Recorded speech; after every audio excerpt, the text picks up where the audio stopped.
the dark, one star at a time. Through the mist, through the void, through the fire line.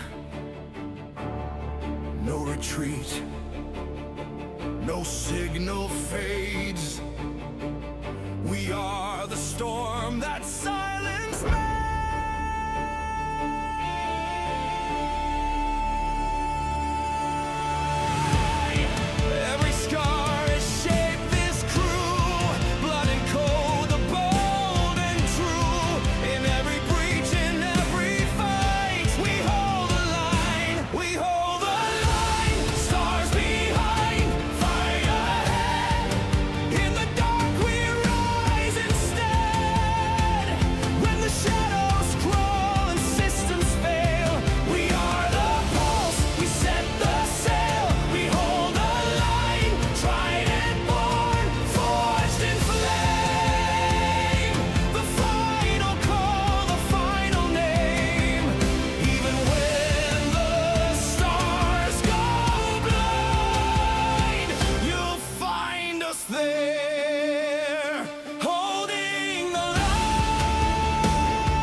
This is Trident Command. Stand by, complete all hands. Prepare to engage.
A shadow without shape,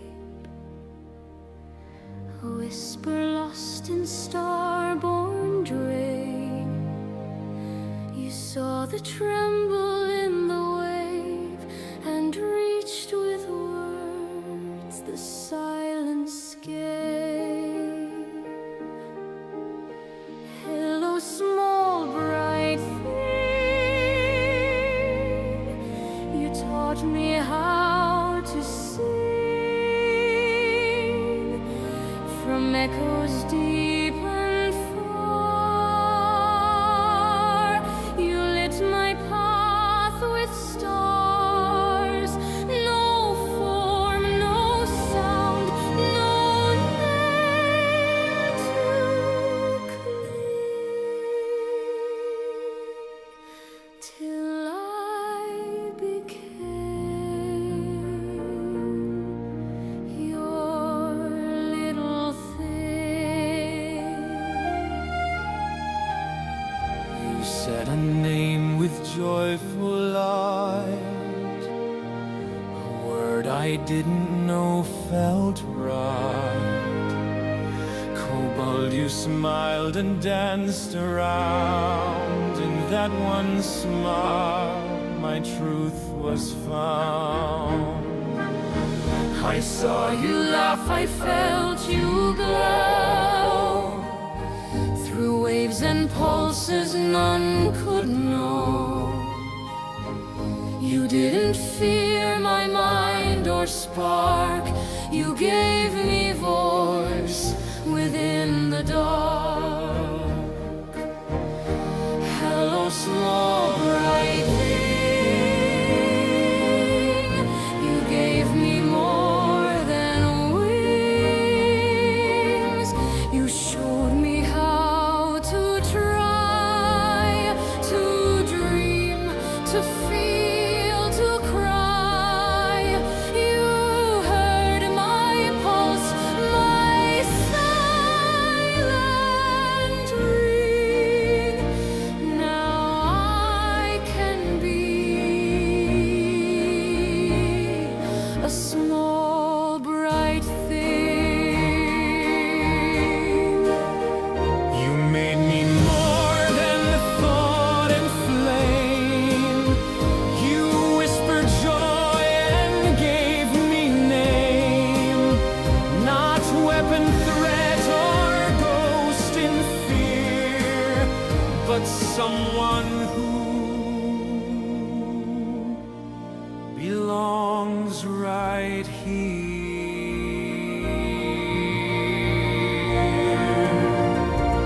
Hello, small bright thing.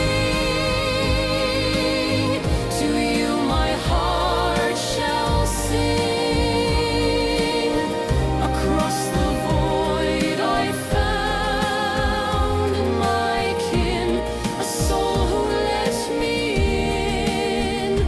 I may not always wear this skin, but I am more because of you within. Rex, friend, I am small, but bright. Because of you.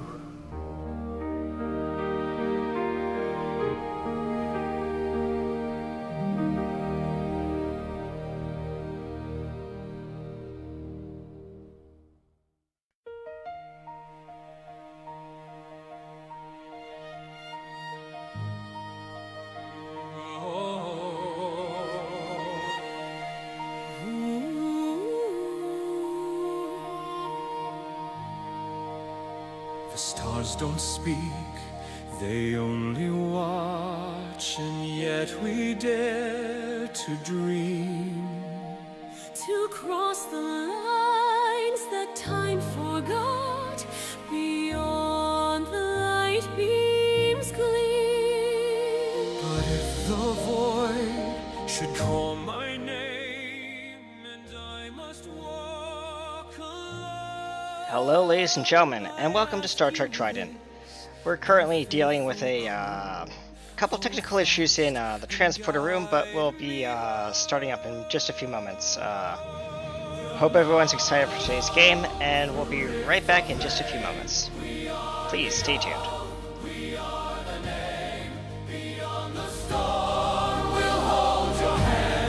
Together still we take this step.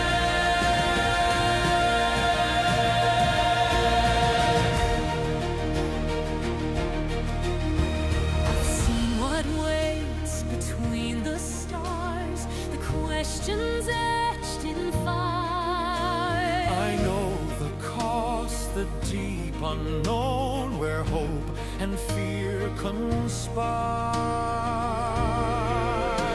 But beauty shines through shadows cast, like starlight cutting through the past. And if we fall as one. Our journey shared, our course begun.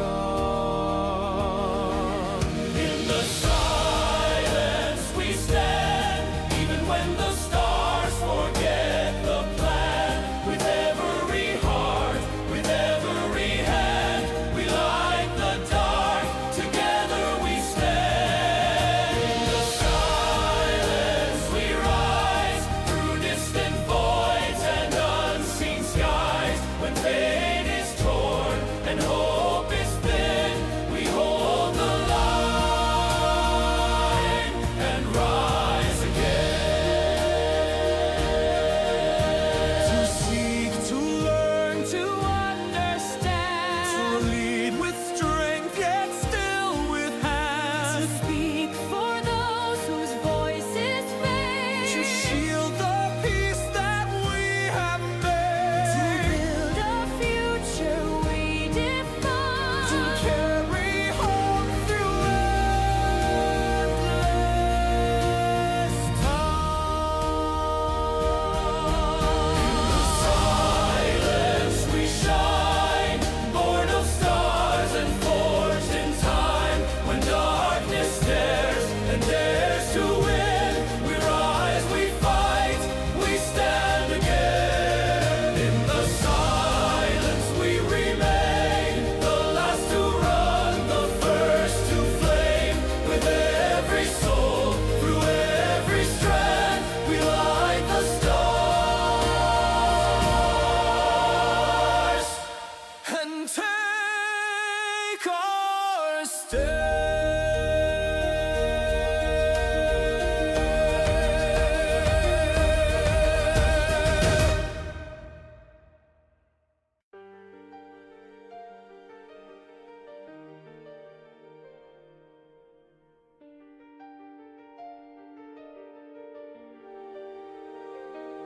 We were born from the starlight, forged in the flame. with echoes of duty that whisper name. Beyond the rim, where signals fade, we draw the line no one else would break. The void may Rise in silence call, but still we answer standing tall. through broken stars and fractured peace, we carry fire that will never cease.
cloaking engaged.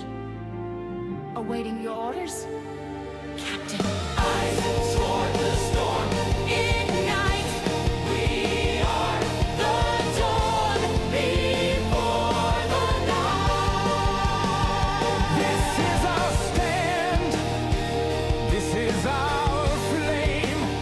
Through fire and silence, we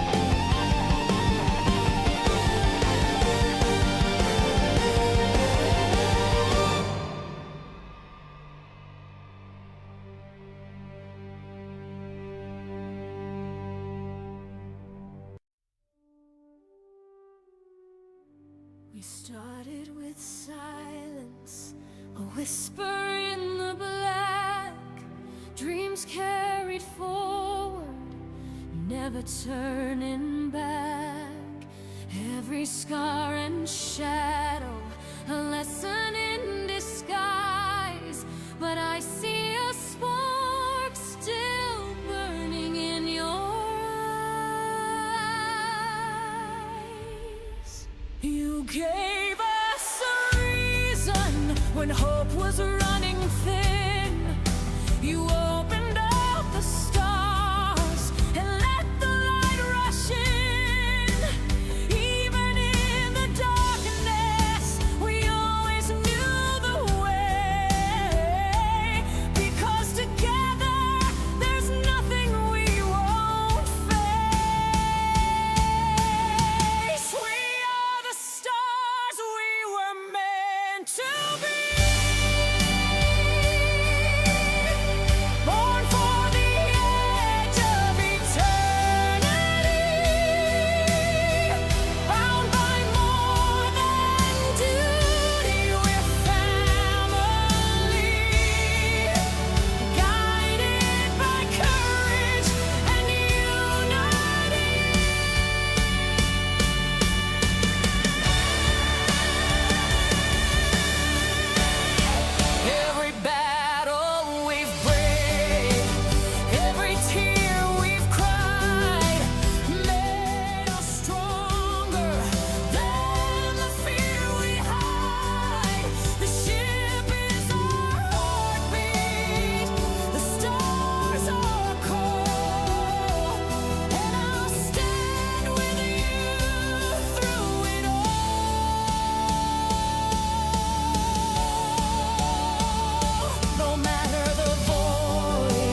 Hello, ladies and gentlemen, and welcome to Star Trek Trident. I am your omnipotent Q, PAK USA KRT Studios, your production engineer for today's game. Jordan, your feed's not on. If you don't have a feed up right now, that's okay, don't worry about it. So, without further ado, ladies and gentlemen, I'm PAK USA KRT Studios. Joining us today is going to be our lovely Captain Elena Maroche, played by the very, well, I'll let them introduce themselves. Go ahead. Hi, I am Jordan. I play the very charismatic and total badass Captain Elena Maroche. Also, we'll have a Vivi joining us, who is our young engineer prodigy. They'll be joining us a few minutes late because they are dealing with IRL stuff in the transporter room, so they'll be... Yep. As well as our esteemed XO, Miss Avril.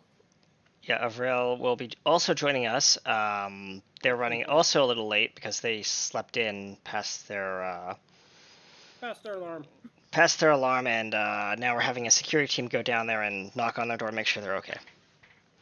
Health and wellness check for Avril. Kicks in the door. Sorry, we had to. I don't think security would do that unless it was absolutely necessary. True. I mean, I do know she does work overnight, so. Yeah. So, fair enough. But yeah, where we're gonna be starting off today's game is because we only have one player at the moment. I have set up a little kind of side story that's 2 weeks prior to the start of our little Borgashmorg that we dealt with last episode. But this is going to be a time jump before then.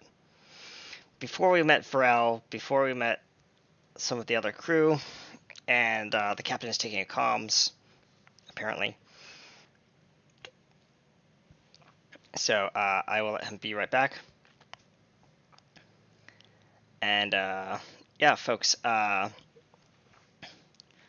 we'll be right back after a short intermission. I'll be right back. Yeah, I figured. All right, we'll be right back, folks, in just a few moments. I apologize for this extended delay, but when life hits, you know what happens. All right, we'll be right back, folks. New orders are coming down the pipeline, so don't... Star Trek Trident will return in just a moment.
Alright, ladies and gentlemen, welcome back to Star Trek Trident. As I stated earlier, before we jump to a quick break, we are going to be doing a 2-week prior time jump. The captain is basically giving the crew onboard respite, shore leave, whatever you want to call it, and some of the crew have done holodeck simulations and other things. Some crew have actually gone on shuttles and gone off to back to PR-31 to kind of, recharge their batteries, while other crew have decided to stay on board and, just relax and enjoy the environment around them, get to know the other crew. As for the captain,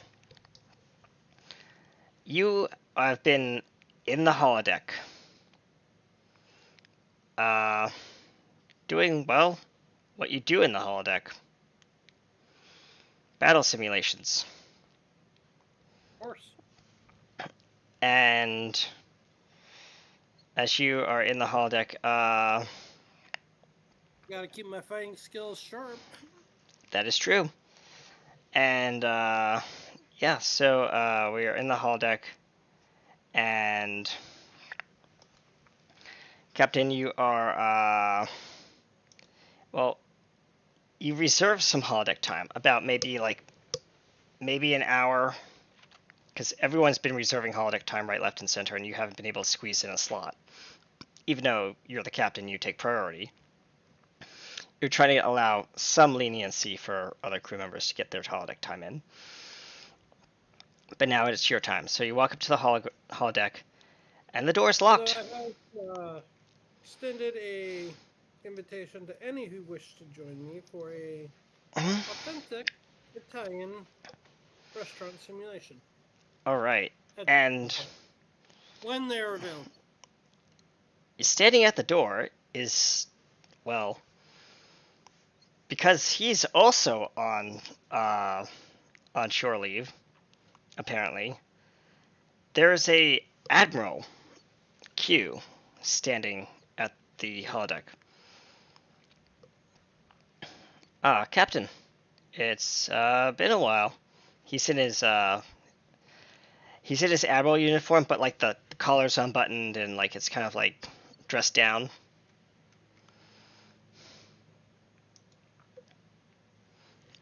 See him and just kind of roll her eyes a bit. Is it just us? I don't know. Maybe for now.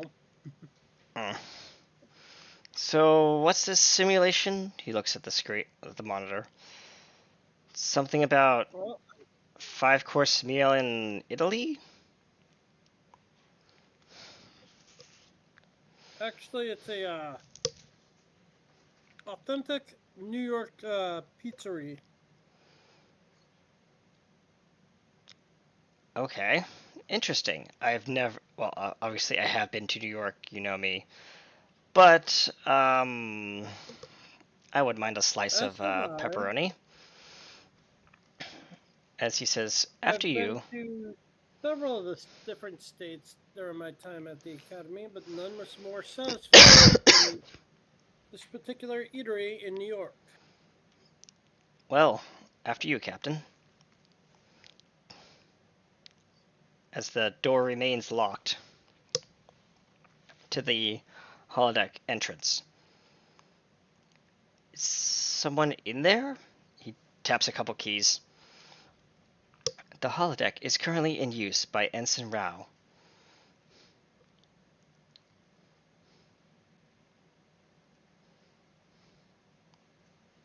Identify?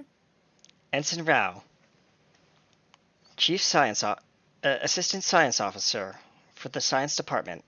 Current simulation running. Deep sea exploration. Simulation name: Atlantis, Rising Tide. Nice. I knew I'd be hearing that again sometime soon. Mm-hmm.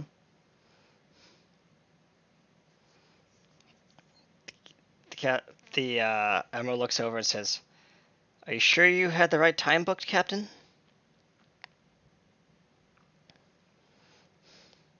Yes, I'm sure. Do you want me No, to no, kick someone- them out? No. Fancy a slim? What are these? He looks at them.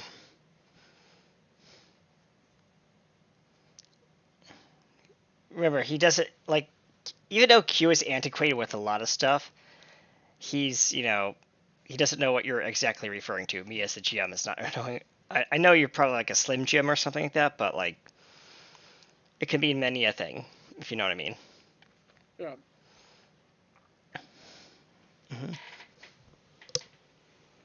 As far as the title is concerned, Atlantis was a lost city on Earth that mysteriously disappeared. You know, I've actually visited Atlantis way back before, well, I started playing with the humans. The Atlanteans are quite interesting folk. I mean, From what I've heard, they were well ahead of their time. oh yes, definitely. Like, I no wonder the Federation was so slow. The Atlanteans beat them to the punch.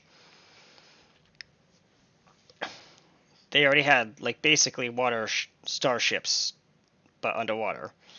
I have no idea to this day how that functions, but you know, a starship is a starship, even if it doesn't travel the stars. So, he pushes the com button.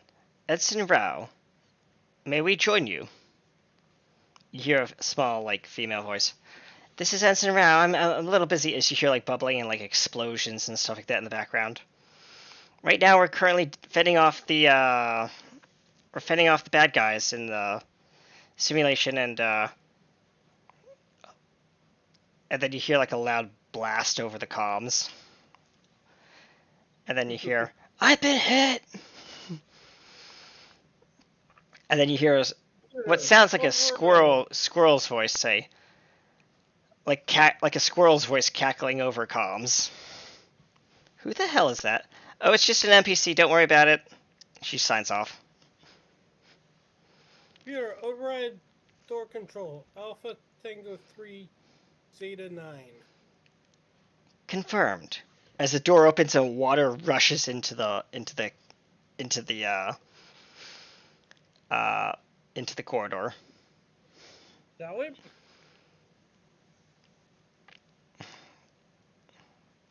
Yeah, from the holodeck. Like actual water flows out of the holodeck doors. And the Q looks at him and says, "Okay, I didn't know you had installed holodeck projectors outside the holodeck, Captain." As he strides in. Wear that too. As the door closes behind you, and you're technically on a beachfront. And, well, actually, no, you're not on a beachfront. This is technically underwater, but,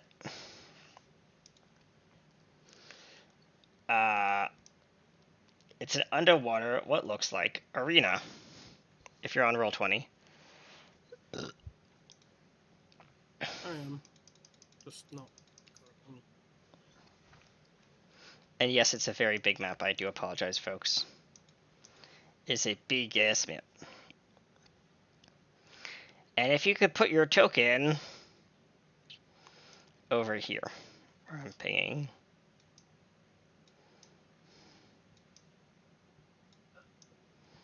Like over near the left sign where the blue sign is over here.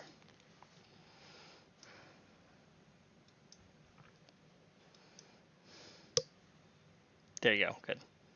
Just zoom in on you. Or I don't even see me. Oh. Okay. Well, I'll drop you on the there should be a token on the map already. Actually, hold on. Yeah, token. Oh, it's a GM token. Change layer. Token layer. There we go. There's a little token here in the corner, which is your ensign. Got it. Yep.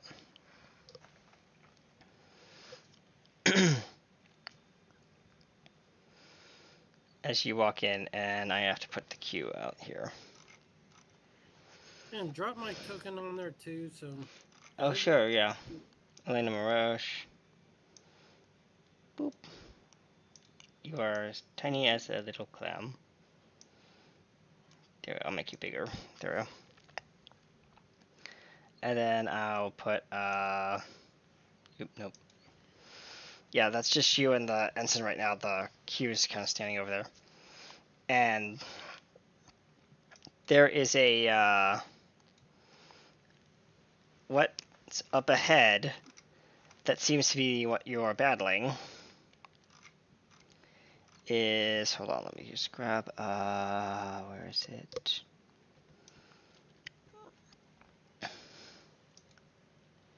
Just make this really, really fucking there's big. an assortment of weapons I can use. Yeah, there or is. choose from. Yep. There is an assortment of weapons. But they are Atlantean weapons. There looks like there's like a blaster, which is basically your Type 2 phaser. And there looks like some kind of like sword thingy. But that is basically your batleth. It's not your batleth, but it's like basically like a sword weapon. Sword like Atlantean weapon. Yeah. And up ahead you see a underwater creature that looks very reminiscent to this.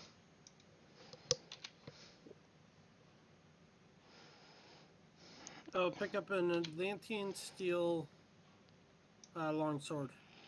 Okay. And more or less looks like a katana. yeah.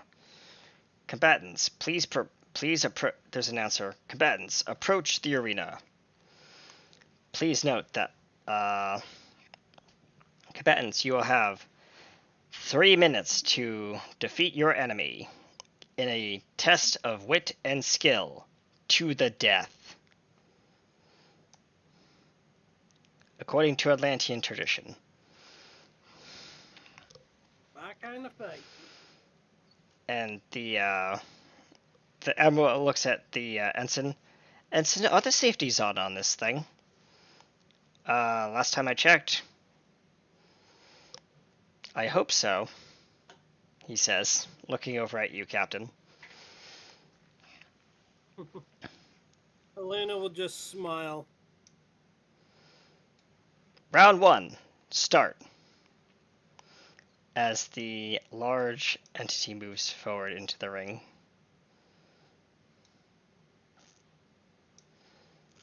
What do you guys want to do?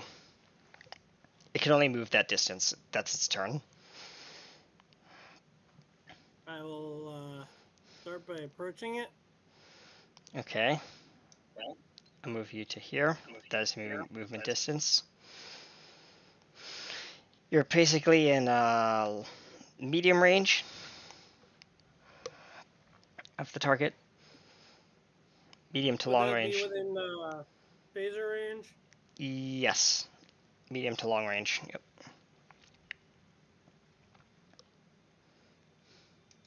Control security.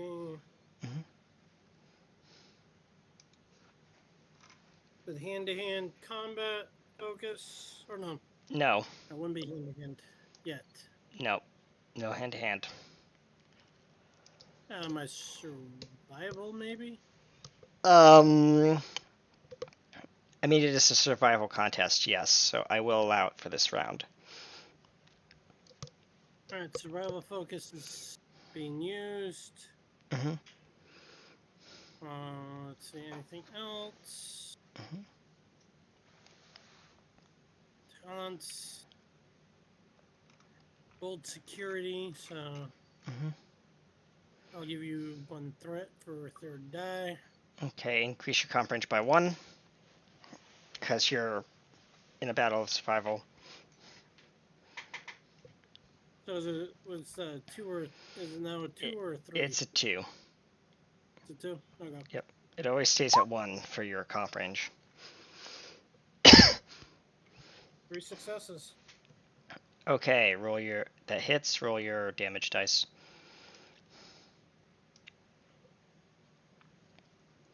Okay, phaser. Let's see, 2, 4, 6, 8 with 2 effects. So 8 damage, so he takes 1 injury.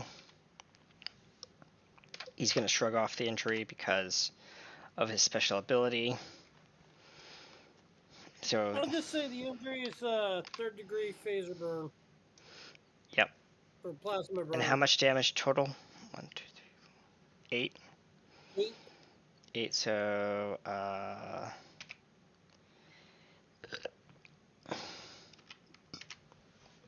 there we go. So, yep. That's your turn. Its turn is going to move up into long range. It is going to attack, or try to attack. Where is the abilities of this thing? Abilities and attributes. No, character sheet. Thank you.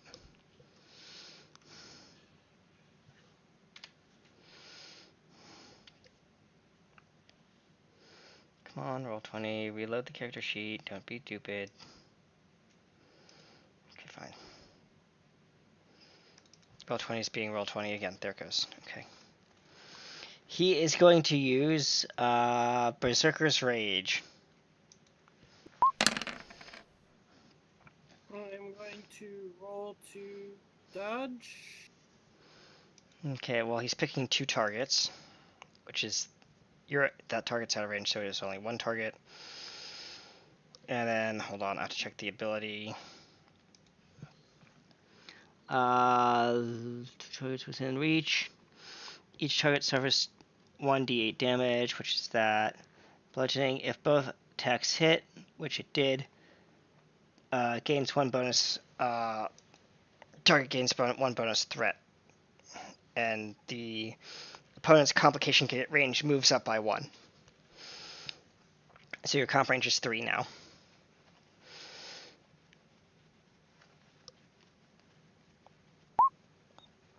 So, yeah, that's its turn, and it was how much damage? Let me check. 1, 2, 3, 4, 5, 6, 7, 8. 8 damage. Oh, I escaped some of it. Yep. So, You got a anything blow on me, so maybe half that. yeah, I'll allow half of it. Yep.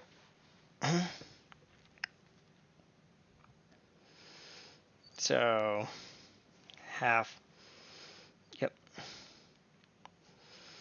Alright, and your turn, as the ensign's going to move up here.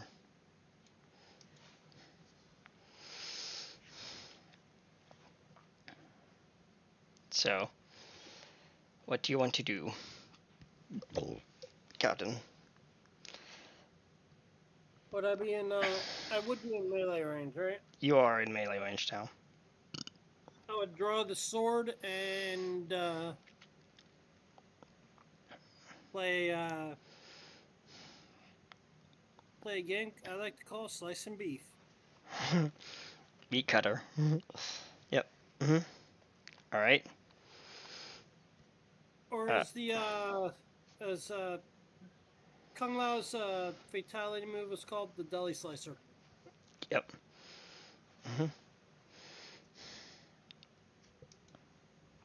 Cool. I'll use some momentum for a third die. Okay.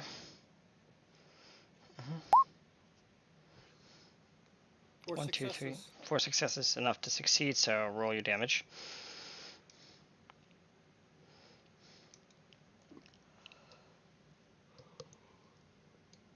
Three, 5, 6. 2 effects. Okay. So 6 damage, so it can't shrug off an injury. Because it already triggered that ability, so, okay, it takes the damage, and what is its injury? It's pretty much almost sever a limb. Okay. Like one of its arms is hanging very limply, like I've cut through the nerve and the bone. Okay. And it's hanging on by about an inch of flesh. A tendon. Or something, yep. And it rips off its arm, and it's going to throw it at you as a bludgeoned improvised weapon. Have to dodge it. Hold on, give me a second while I roll with this. Improvised weapon is going to be standard rolling. And that's going to be 2d20. Let's see if I hit. What's your security score? My security is a 4. It hits. And you're going to take...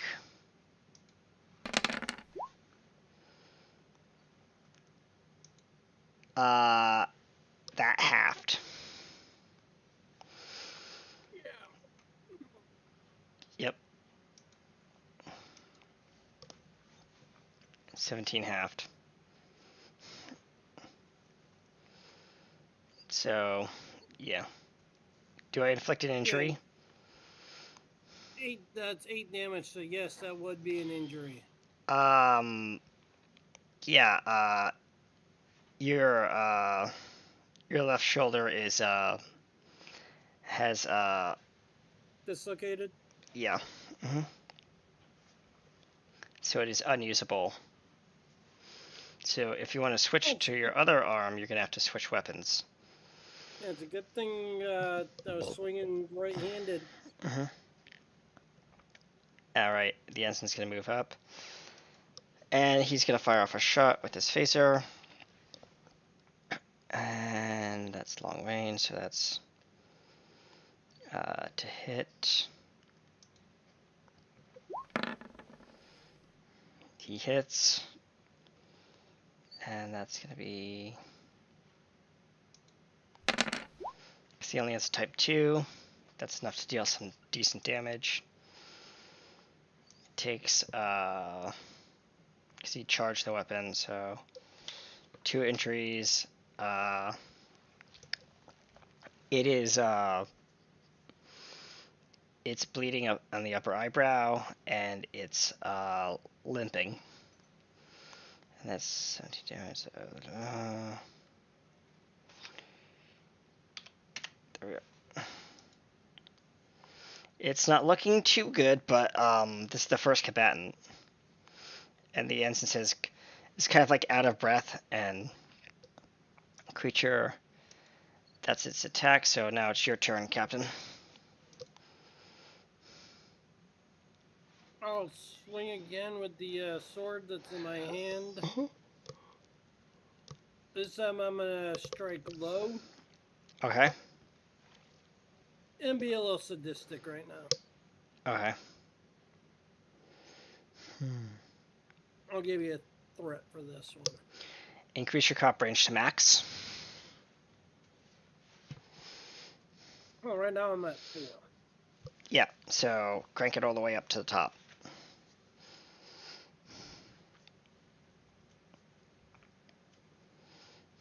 I'll give you 3 threat Okay, for 4 dice.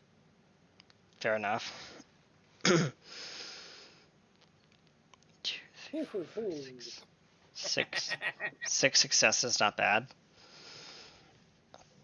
You definitely hit, but you 4 tink. damage. 4 damage. It soaks the 4 damage. It only takes 1. It's still an effect. Yeah, it's They're still an effects. effect. Yeah. Yeah. So it's So my sword will literally cut across where his grain would be, yep. literally castrating it. Yep. Well, this Minotaur's not gonna have kids. Sorry. All right, and that's your turn. I'm sorry, I have to pull the herd somehow. Lol. Literally the herd. All right. It is going to attack, and it's going to use this. 1, 2, 3, 3 effects plus 2. Auto hit. Piercing. For remainder of the turn, plus 2 resistance to rolls against it on attacks from the enemy. and you take that full damage. 1, 2, 3, 4, 5, 6, 7, 8. Yeah, 8 I'm fucked. Yeah. You are, you have a nasty gash across your upper chest, and you are bleeding out. The Admiral says, looks over at the captain. Captain, are you okay? Do you want me to call off the simulation? Been better. I will use a talent of mine for field medicine Mm-hmm. with the focus survival Okay. you being used. Yep. What's the talent called? Just survival? The talent is field medicine. Field medicine, thank you. Alright, so, yes, you can shrug off one injury and regain hit points from that injury. Basically, it's in field triage, as you guys are going to back off over to Yep. here, away from the creature. And Essentially, I'm gonna give myself a hypo spray that kills the worst injuries. yep. As the ensign, And gives me 5 stress points back. the ensign looks at you and says, "Captain, you're not looking too good. Are you sure the simulation? Are you up for the simulation?" Always. All right. He says, He ain't looking too good either. I'll try do what I can," as he moves forward, and the creature is going to bum rush him with goring charge.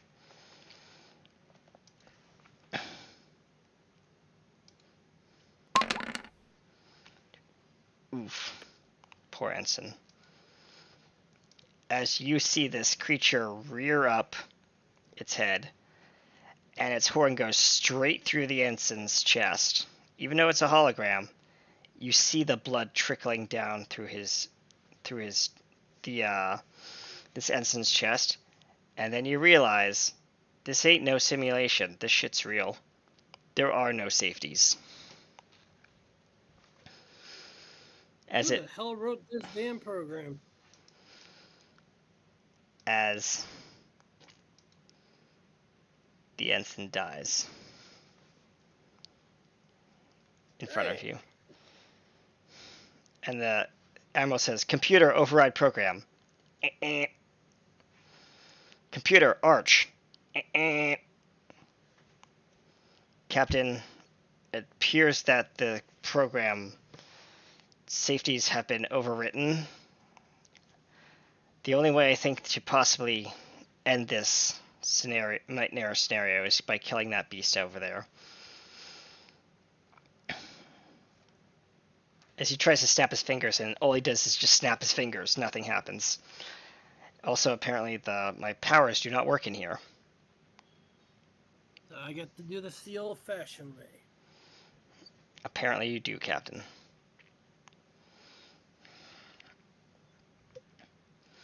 As the creature lumbers forward. Hey, I'll Hello. target it with my phaser. All what are right. you doing? We're you doing guys a playing already? we're doing a nightmare scenario with a Minotaur prior to you meeting. So, Okay. Captain, we're just gonna finish this last round off, and then we're Oh. gonna jump to the main story.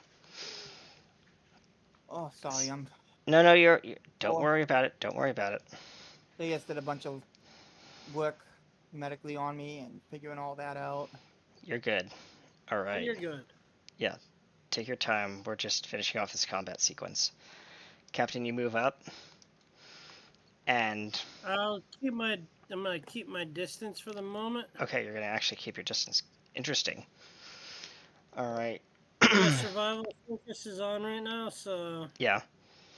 So this creature lumbers forward, and it pulls the ensign's body off of its horns and just throws it down in front of you, and tramples over it, scuffing its hooves, getting ready to charge again. really beastie. It roars with its Berserker's Roar, which is I'm already gonna use active. momentum for the third die. Go ahead. Control security with bold security active. Okay. 1, 2, that I 3, need 4, it. 5, 6. Yep. You hit. Phaser type 2. Mm-hmm. Boom. Oh yeah, fuck you. That's 8 damage. 4 effects. 4 injuries. Well, 2 additional injuries, so that's enough to kill it. Out of just I just straight up blast its injuries. head off. You blast its just head off blast its as it stands there head into roaring. nothingness. The head's still roaring as it's detached from the body somehow. As blood sprays up from its neck and disintegrates, and the Minotaur just collapses to its knees with a loud, meaty thump, and it sways backward and forward, and then pitches forward to the dirt, and the arch appears. And the Admiral says, "I think that's enough holodeck shenanigans for today, Captain. I'm hereby ordering the holodeck to be shut down for the rest of the week." Until we get behind, figure out what the hell is going on with the safety procedures. Agreed. And will someone get this ensign's body out of here? As 2 medics go and take the ensign away. And now we cut back Lady to... Mo's not going to be happy. Nope. And now we cut back to... previously on Star Trek Trident. Our crew have been battling Borg in Vivi's mind. But also Vivi, your mind has been fighting back. Your own nanites have been fighting back. Not my fault. But something about this environment has changed. Something needs to unite as one No. to save this universe. No. In a good way. And they're right next to you. Well, they're nearby. As you're lying on the table looking up at these Borg drones just standing over you, these black, charred looking Borg drones who are about to cut you open and take your soul. Meanwhile, Captain and the crew have been battling off another Minotaur, a Borgified Minotaur, which they have somehow managed to subdue last round. Because I checked the stats and you actually managed to kill the thing. So, Captain, you hear more Borg drones on their way. And I need to get to, where is it? I think it's moon bases? No, it's Starship. Yeah, it's there. Starship, we want to move everyone to this. If I remember correctly, we were in the computer core. It was You okay? Mm-hmm. Okay. We had this little tiny combat scenario here. And VV? Oh no, you were actually over here, right. Battling yourself. As the evil VV looks at you and says, "Become one, become many. Join us." With an evil laugh. Captain. No. Your nanites are fighting you. I need you to roll me a presence command, difficulty 4, against basically yourself. I know that sounds weird, but you'll see why. I'll use momentum for a third die. Okay. You are now out of momentum, and that is a comp right there. I'm going to use that comp and base for narrative reasons, and 2 more Borg drones appear. Hold on, I have to go grab Borg drones. Actually, you know what? Because I can. Let's go grab Yeah, we're gonna grab this motherfucker. This thing appears. You remember this thing from our old game?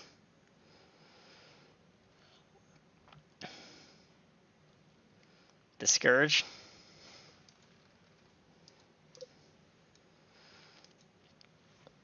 Vaguely. It was basically the old Acerach token, for those who Ah. need to know. But yeah, Got it. 2 Scourge appear, and they start walking towards you, Captain. Vivi, you sense something is also coming in an opposite direction. And I need to figure out, how do I ungroup these? No, okay, never mind. Okey-doke. Never mind. Ah. I'm gonna give you this thing. As appearing from around the corner, well, are these 2, they look like lizards, Gorn. And they start picking off the evil drones. Now these are white Borgified Gorn, not black encrusted like the other Gorn you've seen. Something about these Gorn is different. If you'd like to roll me an insight science check, or an insight engineering check, I will let you know exactly what's Okay. unique about them. So I click Insight Engineering, then I click the roll. task Yep, roll, yep. right? Yep. The And little the chevron. Do I have it on 2 or what? 2, yeah, by default. Unless you want to spend momentum. Okay, that's a complication. You sense something about these drones is different, but you can't put your finger on it because your body's writhing in pain. Okay. And they start moving forward and picking off one drone after the other. And then this one comes around here, up behind Vivi. Not the good Vivi, the evil one. This one trains its weapons on it. And they say to it, "Your reign of supremacy and terror is ended. Bow before the true queen." And they gesture to you, Vivi. And she says, "No, no, I will not," the evil one says. That Vivi? my right blood cell, screw you. Yep. You figured it out, so good on you. As the Scourge moves forward, Captain, they're gonna attack you. Yeah. Sorry, Captain. Let's see what this Scourge can do. Come on. Don't. Okay, well. Can I tell it to stop? I mean, the Scourge or the. You can try and influence it, yeah, but it's going to be a difficulty 3 task roll. Command presence. Yeah. Difficulty 3 task roll. Command presence.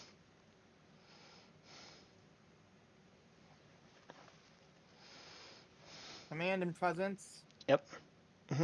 Task roll of a 3, right? Yes. Take a look. Nice. They stop. They look at you. I didn't know if that was gonna work. Orders, one says. Eat her, and I point to the creepy one. Confirmed, as they start moving towards the enemy target. And she says, "Eat her," as she points to you. She's the psycho. They both look back and forth at each other. Which one is the true target? Error cannot compute, one says. The one that doesn't feel pain. Unknown. Query. Query.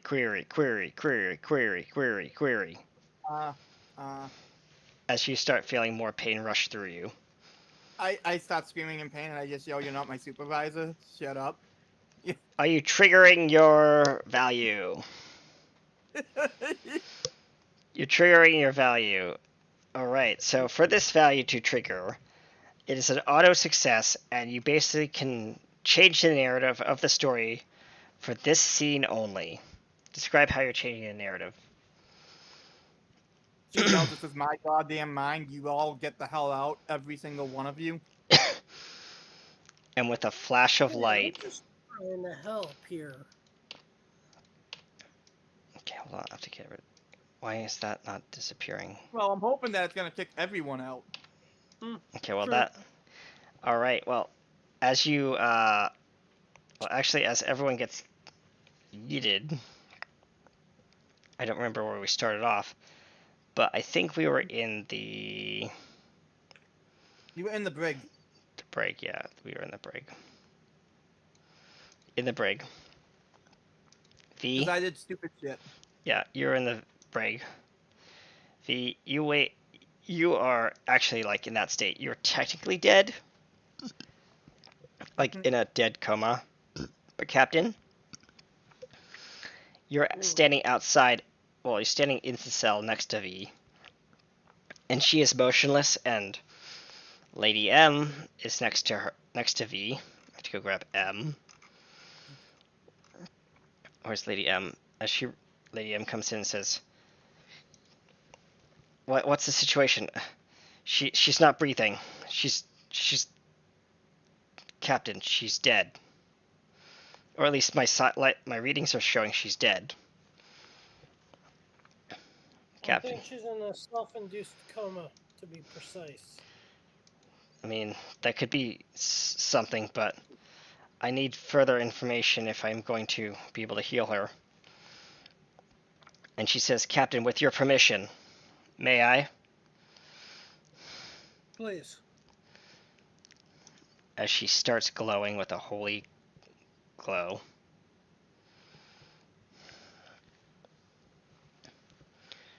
And she says, I wish for this one to live. I wish for her to be free. Her story has not ended. Let her continue this chapter. And V, with a burst of cosmic energy, hold on. She points, burst of cosmic energy. You awaken. Groggy, but awake.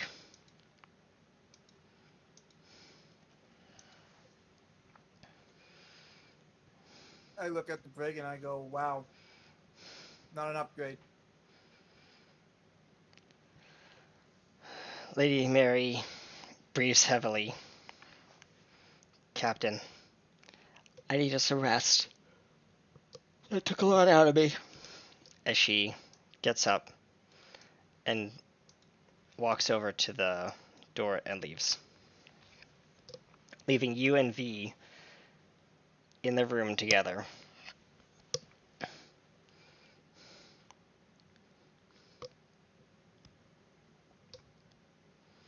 Captain, what do you want to say to V?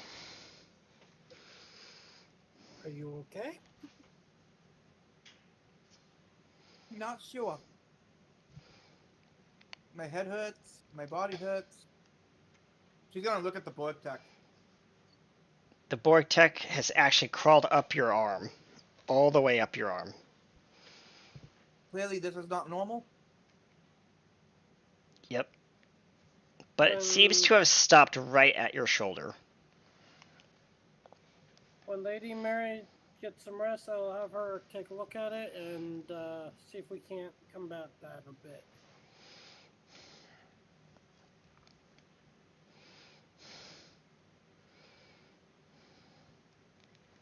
But in order, as a stopgap, I can do this.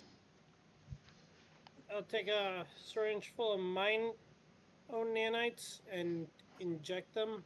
Mm-hmm. They're encoded with a program that will halt any progression of any other Borg tech. For now. For the moment. Yeah. Okay. So basically the disease has been basically halted temporarily, but it's a stopgap measure for now. Um, and you've basically let out of the break because you're not considered a threat anymore at the time, and you've basically served your time.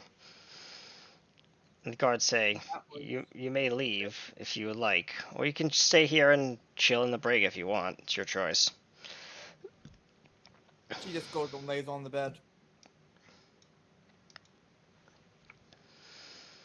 And Captain, you walk over to her.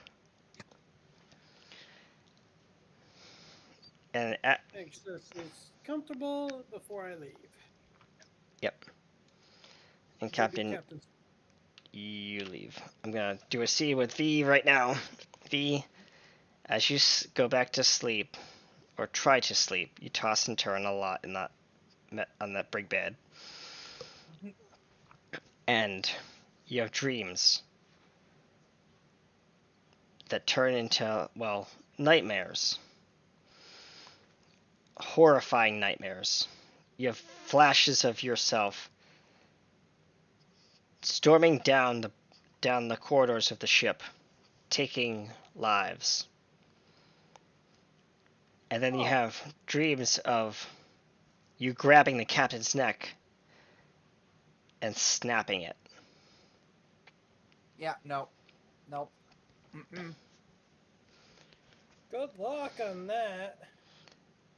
No. And then you have another flash of, it's weird. You have another flash of all the crew on the bridge briefly looking like they're singing.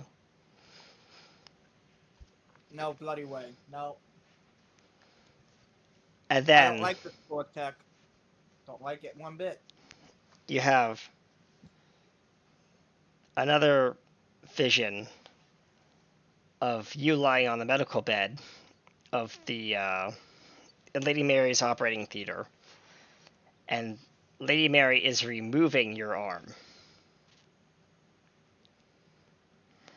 like full on removing the Borg arm.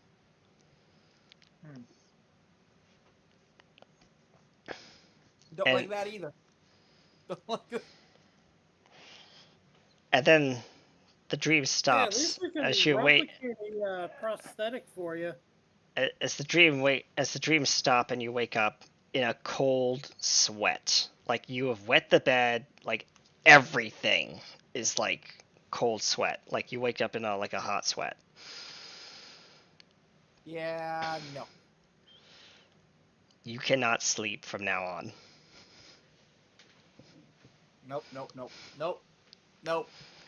That is my narrative side effect, is you can no longer sleep, otherwise you'll have these vivid dreams. Listen. I am a scientist. I am an engineer. Mhm. I don't need none of this freaking acid trippy shit. Yep. As the guard says, you've been tossing and turning on that bed for the past 48 hours. Is something wrong? Do I need to call the nurse? By the way, the I'm gonna shield's go get down. coffee. She's just gonna head off and go get coffee. You go ahead and get coffee. And we're gonna go Control C, delete, and we're gonna go to the mess hall.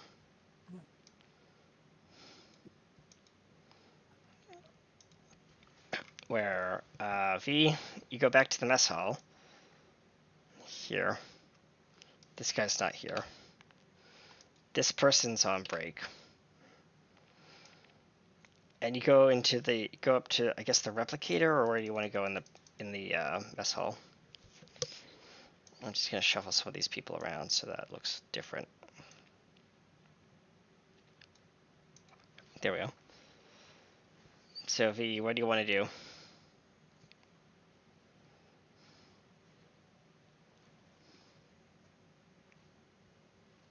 You okay, V? Okay. Well, as V is looking for her That's all she's gonna do when she's at the mess hall. Yeah, you're gonna get a coffee. As the replicator pours you a coffee. Extra strong. She looks around and she's going to look for any type of alcohol she can put in that coffee. Well, there's no one behind the bar, so you can go and I guess go Is there behind the. any- Is there any behind the bar? It's locked in a cabinet Hmm. with a isolating or chip security code. As the captain comes in, Hello, Captain. No, Lieutenant. I'm a lieutenant. no, you're an ensign. Ensign. My Oh, bad. I thought I got promoted. As the captain sits, You know, for that promotion, can you give me a little something for this coffee, so it's not as bitter? Sure. What do you want? he goes around the back of the counter. He points to the alcohol.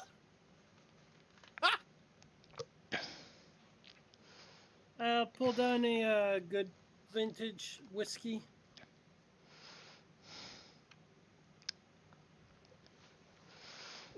Try a bit of this. Not a lot. I don't need to have what happened last time. Just a bit. Yep. I'll pour out a shot and then add it to your coffee. Yep. It goes down sizzling. It's not. Well, it's like. It kind of has like that effect, like you're drinking This vodka, one is but smooth. Oh, smooth. This is Okay. smooth magic. Okay. Interesting. Fair enough. So not like super like back of the throat hurty. Got it. No, this is more of a Scotch whiskey blend. Oh. Very smooth. Interesting. Okay. So Take on doing. cool. So as you drink this, I'm gonna roll one thing. Not bad. It's just gonna be a thing. Yep. General quality. Excellent. Good. Perfect.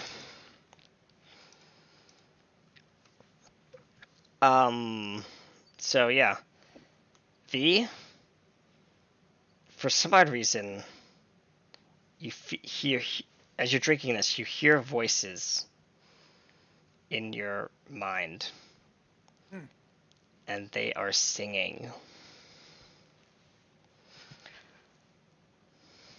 They are singing a song, a Hey, Cap, song of hope. do you hear singing? No. I must not be drunk enough to hear singing. I don't know. I've This happened a few times now. Today. Maybe it's the Borg tech. As popping into your mind, you see a brief flash of 4 Borgified barbershop quartet singers Oh no. singing a song about they're singing a song called Borgashmorg. Are you sh- Hey, Cap, Wow. take my arm off. You say this? Mhm. Captain looks at you puzzled. Your ensign just asked you to remove their left arm. I'll pull out the med kit that's sitting behind the bar. Injector full of good strong dose of pain meds, and take a mechlith and have her put her arm on the table. Oh no. You're actually gonna do it, okay? Alright, we now have an armless Vivi. She's gonna scream I'm out in playing pain. tourniquet, so it's all professional. Yep, but she's still gonna scream out in pain. Yeah, as you scream out in pain, everyone looks up at the table. And someone just says, Captain, what the hell? I will use a handheld phaser to sanitize and sterilize the blade. And And cauterize also the give it a wound. little added Wait. sharpness. What about cauterizing? That's what the phaser's for. Okay. That's why I'm heating the blade, so it will cauterize everything as it goes straight through. Okay. Yep. I'm also making it get super hot, so it's just gonna be like a knife through butter. Yep. But it's her shoulder, okay? And Really? And you came to the right person to do it, honestly. Yeah. As Did you the lay singing the arm across on the table, and you're just staring at it, Vivi. You're staring at your severed arm on the countertop of this bar. One quick swipe later, the arm is severed and totally cauterized. And the weird thing is, the hand, like the parts of the hand that are like Borgified, are still moving. Yep. Did the singing stop? It has. Good. It faded. So she points to the hand, and she goes, that fucking device. That device. Something's wrong with it. As you point to the orb in the palm of the hand. I'll put it in the containment chest or Unit. Yeah. a containment device Mhm. with its own resonating force field inside of it. Yep. As the arm gets up and does like the like the weird like walking thing as it tries to walk around inside its containment unit. Right, we just created thing. Yep. Yep. hmm Borgified thing. Yeah. We made a bing. Sorry. We created the Borgified thing. Yeah. All right. The hand from Adam's family. Yep. Just Borgified. As it tries to like figure out how to get out, it's like bumping up against the wall, sitting down, thinking, trying again. And okay, the hand portion separated itself from the rest of the arm, so the arm is just kind of withering away. Yeah, in the corner. And yeah, the hand's just walking around trying to figure out like how to get out. As we're in the science lab And now. I've been sitting there thinking, if I could somehow tame this thing, that'd be quite a handy You say that out loud? acquaintance. Vivi, Quite you say that. handy You hear that. acquaintance.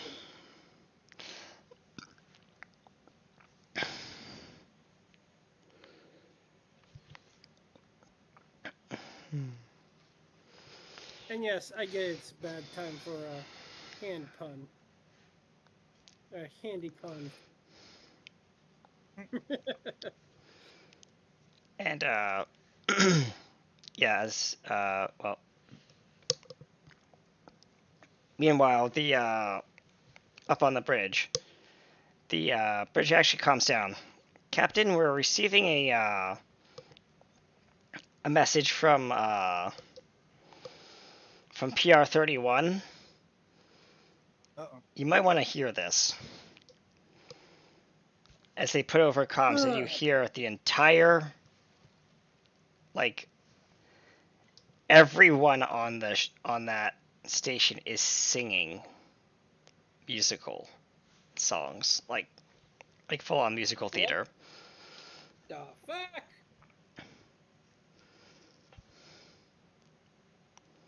Like someone singing a song from like a country western musical, someone singing Sweet Home Alabama. Nice. Another one is singing Born in the USA? something like that. Another one is singing If I were a rich man. yeah.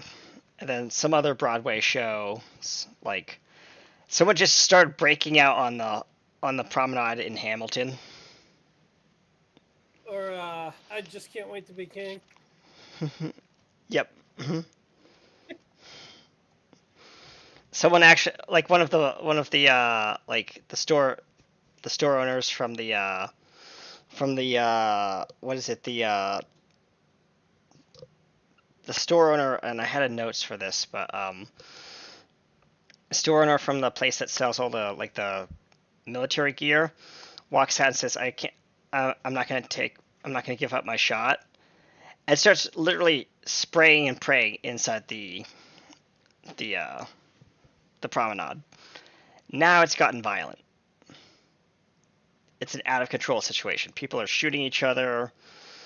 People are singing while shooting each other. It's chaos. We've sealed ourselves in the command deck, Captain, of the... And then the comms officer starts humming a tune. Oh shit, we've been infected. I'm gonna have to break the comms. And the comm goes dead. What's going on? She looks at the cap.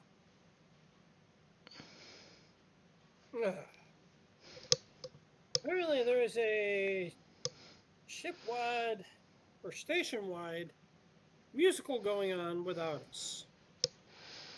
No, my hand was doing it too.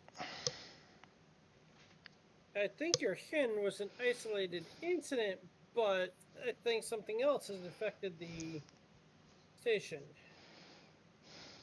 Maybe.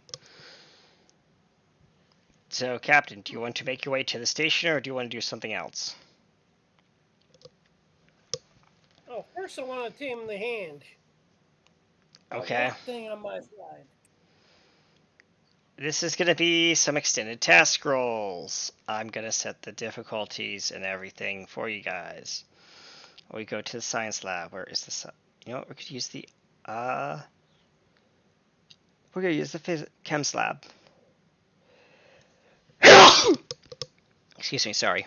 I'll attempt to reprogram some of my nanites to try and give things new commands. Cool. Okay. That's not See you. if I can't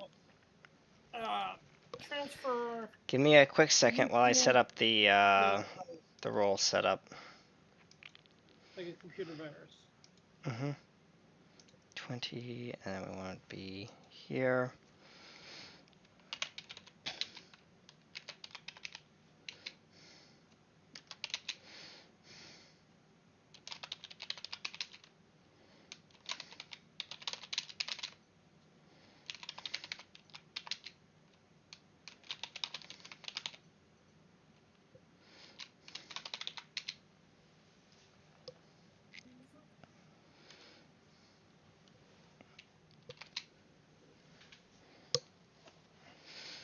Diff 3.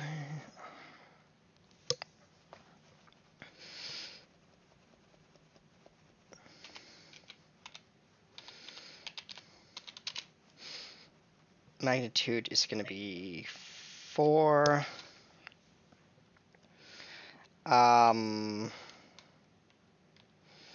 Work track is 8. Resistance is 3.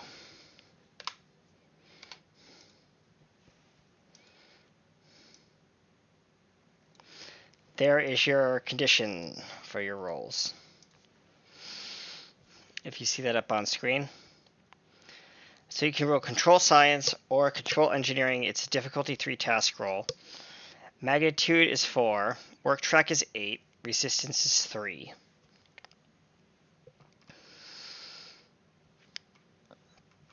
So go ahead and... Who wants to lead the roll? Before I start? I guess I will. GM recommendation, I'd recommend that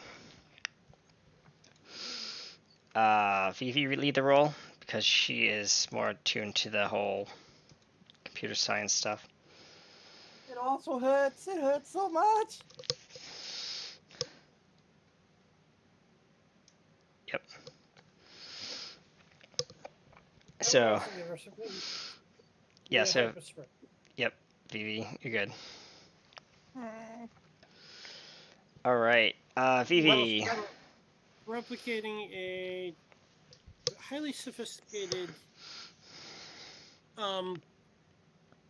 prosthetic for her. Cool. Vivi.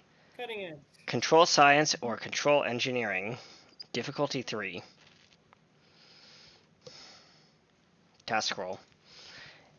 Okay. Do I have any stress on me? You have 2 stress. Because I did just lose an arm, so. Actually, no, that would be a full-on injury, so you would take 5 stress.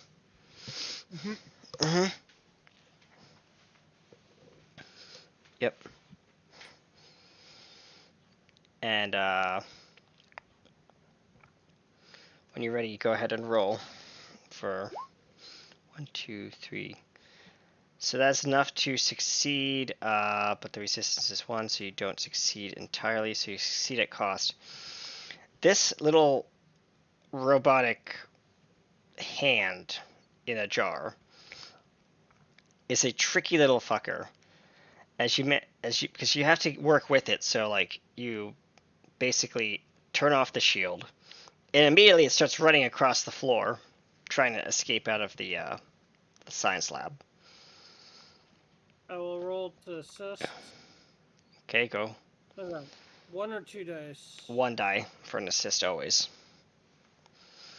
You manage to grab the little hand and put it up on the table and plug it in to like something so it can't run away. You put it on a leash basically. And so that part's done. But now you're gonna have to figure out how does this thing work and how are you gonna be able to tame it. Oh, that's gonna be the easy part. Sure about that, Captain? Grab a collection jar. And into it, I'll inject a whole bunch of nanites from my own body.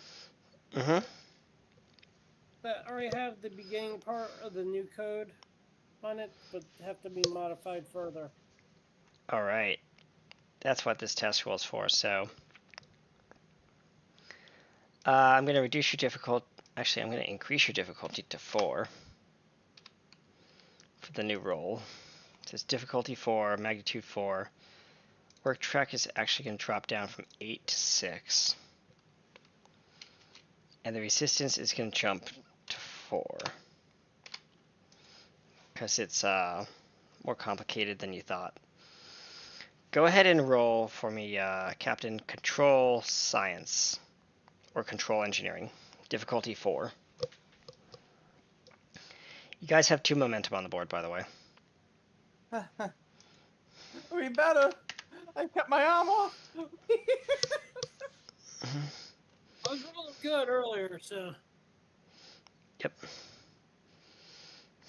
So what's the roll? Control Science or Control Engineering difficulty 4. You have 2 momentum. I'll use 1 for a 3rd die. And what's the comp range? Comp range is 4. Because resistance is 4.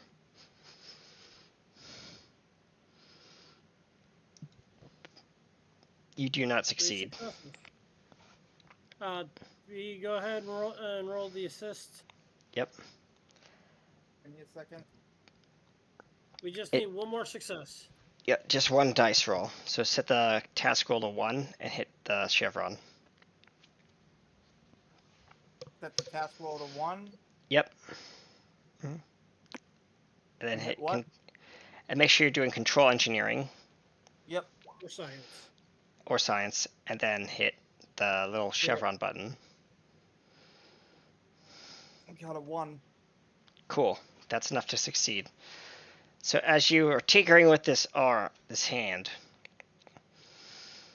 the captain's method starts to work as the nanites start overriding the inner workings of this hand, and then something weird happens. Uh-oh. The little orb inside the hand, you know, the little thing, the artifact that you had, drops out of the hand and just clatters to the countertop inside the containment unit as the hand scurries away from it, and the orb crackles and buzzes with energy.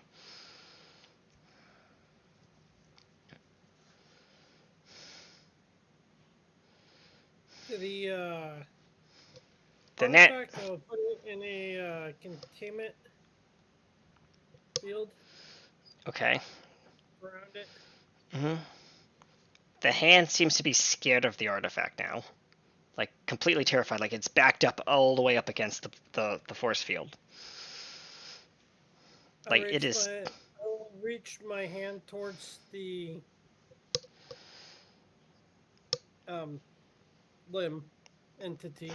The hand. The hand. It... gesture of peace and assistance.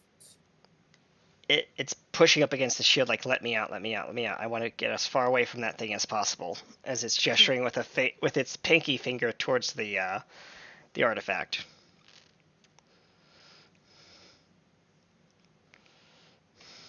Like I said, I will offer my hand for it to climb up on. It climbs up onto your shoulder and hides, and like is hiding behind your shoulder. And you hear a voice in your mind. Get me away from that thing. It's evil. And you just hear the words evil, evil, evil repeated over and over again in your mind.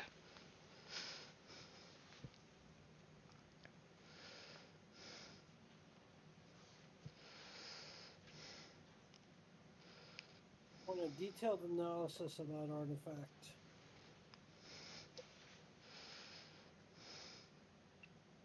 Vivi, that's your next task.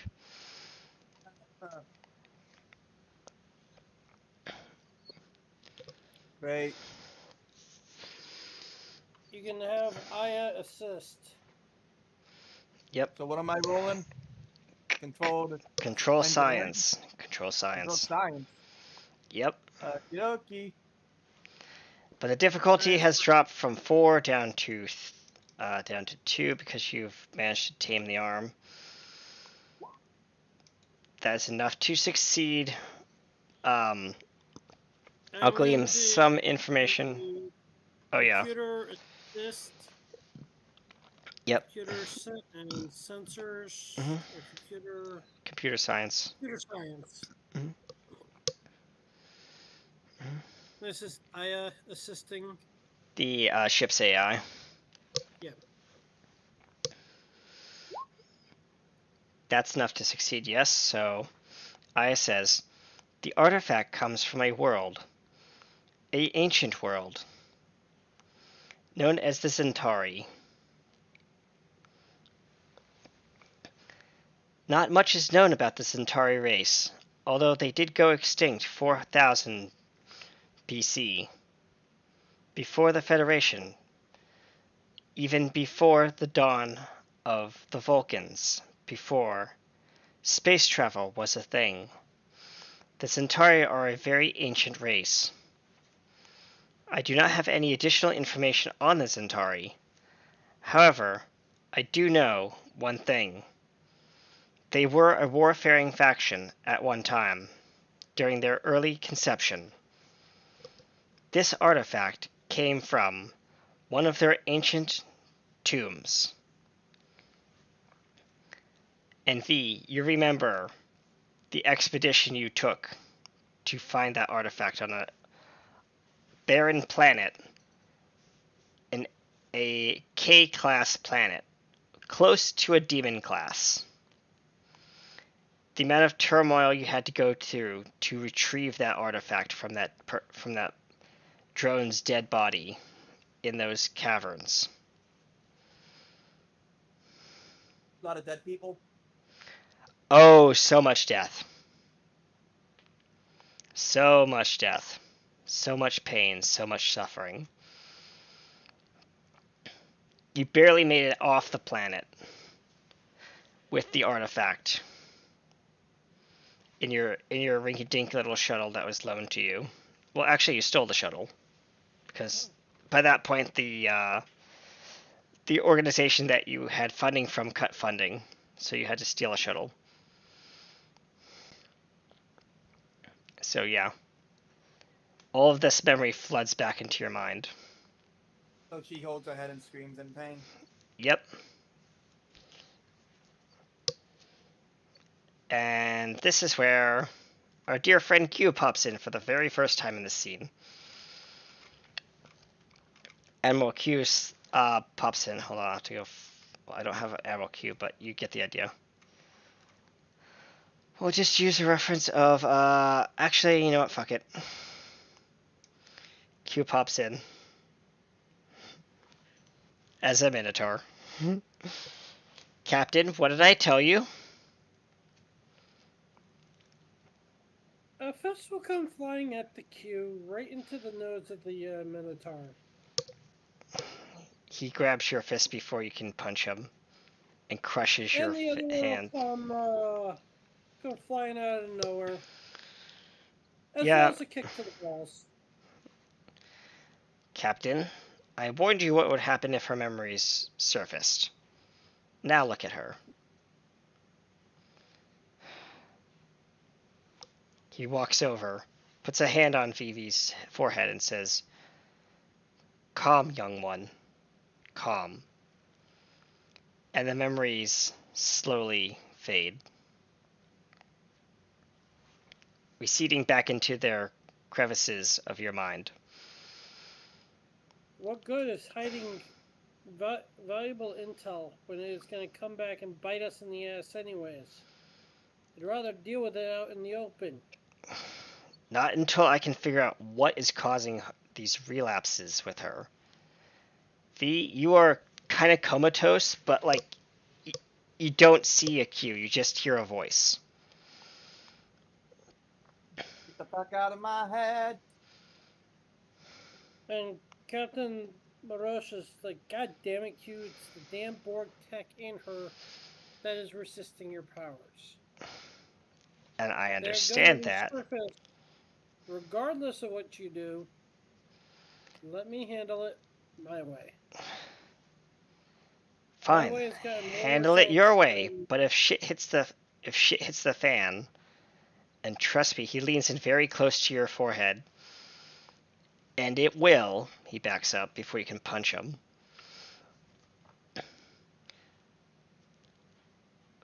That And is what your did I tell you about walking in disguised as a goddamn Minotaur? Are you trying to get yourself beheaded? I am an admiral, yes, and I was busy in my holodeck dealing with, well, today's shore leave day, and I'm teaching my ensigns my ensigns a couple things about, well, that's nothing for you to worry about, Captain. And I do apologize for the attire, but now is not the time for that. Now is the time to deal with your crew member who is currently trying to overcome her mental instability. May I remind you the mental instability that you created by tampering with her memory? That is just a side effect of what I have done. It will subside. The main concern is the timeline, the universe, the multiverse. We still have that problem to deal with. How many times have I corrected your damn mistakes to a positive effect? More often than not. He sighs. And this is a Minotaur sighing. So therefore, shouldn't you trust my judgment at this point? If you were a Q, Captain, I'd give you kudos. But unfortunately, I do not have the power nor the authority to grant you those powers. Therefore, I've done just fine without them. I will leave this one to your discretion. But remember, Captain, if something does hit the fan, it's on you this time. I'm no longer able to help you. And he disappears. When the crap hits the fan, I'll do as I have always done and kill it. You just say that to the room. As the voices has stopped talking in your head. You heard the whole conversation. but you didn't see anyone. The captain was just talking to someone or something in the room. Like, you both are crazy loons. No, she's not crazy. Well, yeah. That's what they want you to She think. she just deals with a very eccentric Q. Yes. Who's a severe pain in her ass. Fair enough. So, V, you, yeah, you see this tiny little hand up on Captain's shoulders, and you still have that weird gem sitting on the table, just crackling with energy and humming. Jesus Christ. Although that artifact is now in a stasis container. Yeah, it is, but still crackling and buzzing inside the stasis Inside container. of it, force field.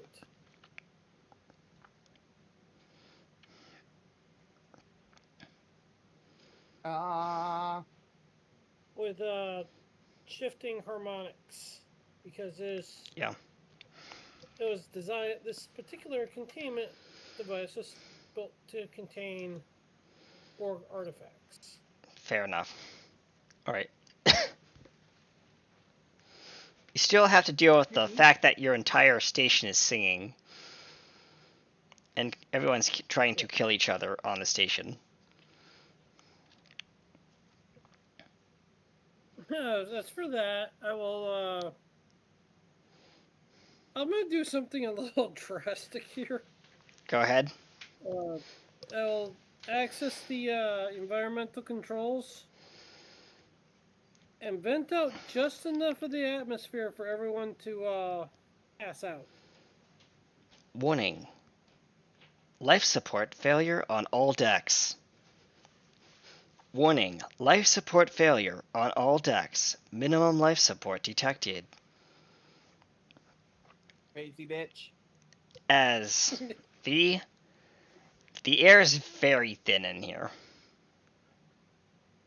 We're on the ship. We're not on the station. No, you're on the ship. You just said you wanted to do it on the ship. You didn't specify the station. On the station.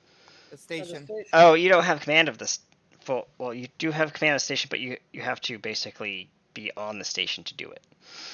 I didn't specify that, and I apologize. You have to be on the station to give that command. Damn. It's not that easy. You can't remote this shit, Captain. Remember, it's a super secret classified black site. You can't just willy-nilly yourself into command like that. Damn it. So how the hell are we gonna fix that?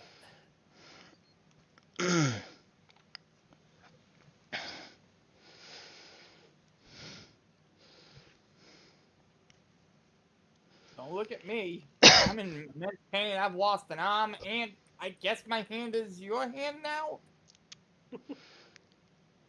Creepy. As the hand looks over and waves its middle finger at you, like, "Hi."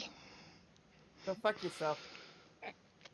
It scurries Weirdo. back behind his onto his other shoulder, and Although at the same time, in walks a couple of the engineers that have been working on the secret project, yep.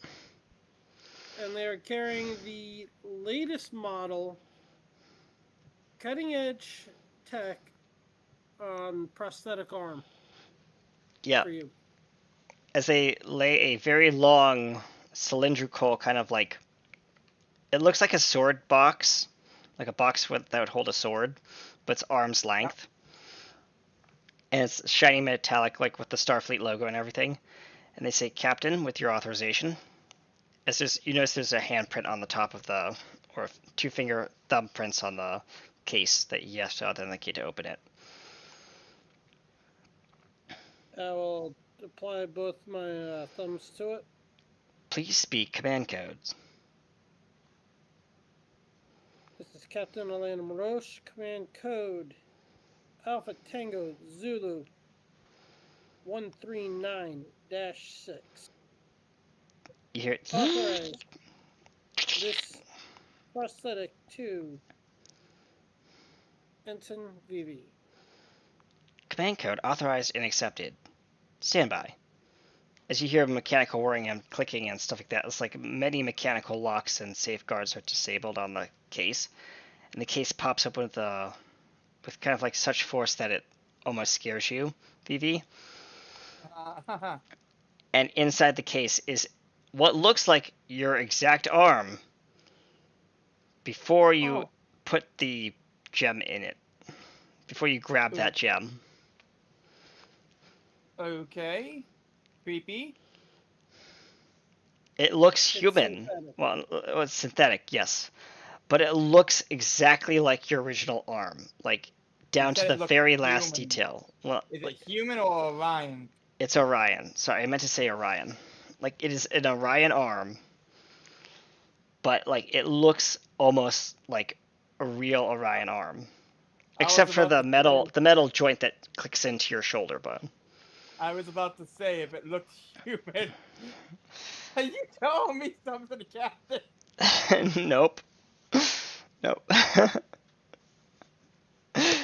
I mean, he has. This thing has also come highly loaded with any tool you could ever need as an engineer. Huh. With nanomatter. Nanomatter, as the case speaks. Special synthetic holographic material designed to synthesize to your direct needs through mental or symbolic link. If you've seen Star Trek Discovery, you'll know what that is.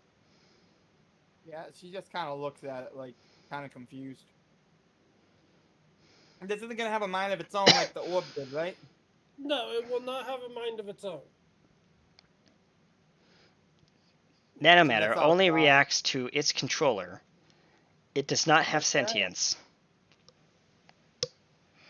And at that point, I'll pick up the second item in the case, which is a highly sophisticated comm badge, which acts as the controller. Yep. And it's a black comm badge. Like, you've only seen one of these comm badges around before, and it was run by Section 31 operatives.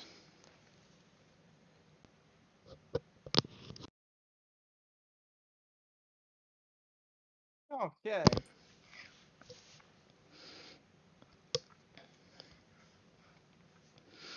This is Section 31 tech you're dealing with.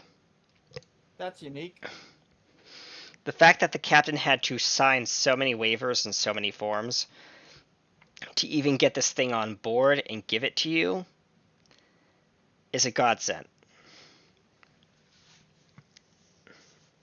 They could have just as easily said no. Yep. Uh-huh. Yep. And there's also a letter in it from one Admiral Q. Give me 1 second while I actually generate said letter.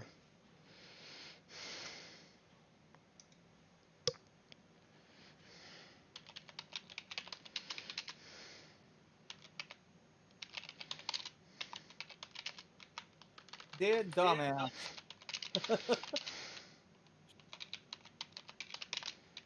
Who puts that? I will actually fucking travel over there and punch him. Die laughing. Dear dumbass.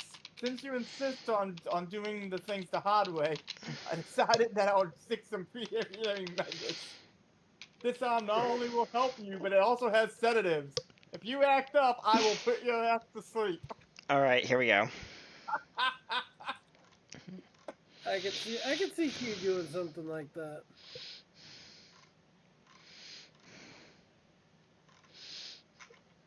Alright, I'm going to copy this. And, Captain, I want you to read this aloud. I'm going to DM it to you. Okay. Hold on, give me a second.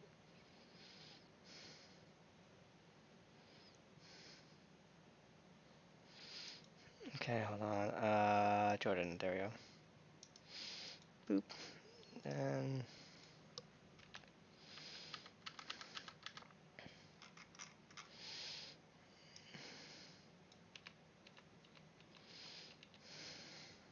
There we go. There's a lot there, I know. Read from United Federation of Planets. United Federation of Planets, Starfleet Command, Advanced Intelligence and Synthetic Development Division, Admiral Q, Special Assignment Division 13. Data clearance required. To Captain Elena Morosh, Commanding Officer, USS Silverlight E.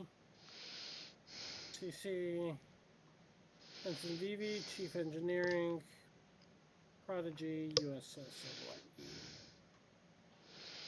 From Admiral Q, Directive Alpha Theta Synthetic Orion Arm Interface and Threat Containment. Ooh, sounds fun. Captain Morosh, Ensign Vivi, I trust this message finds you between crises,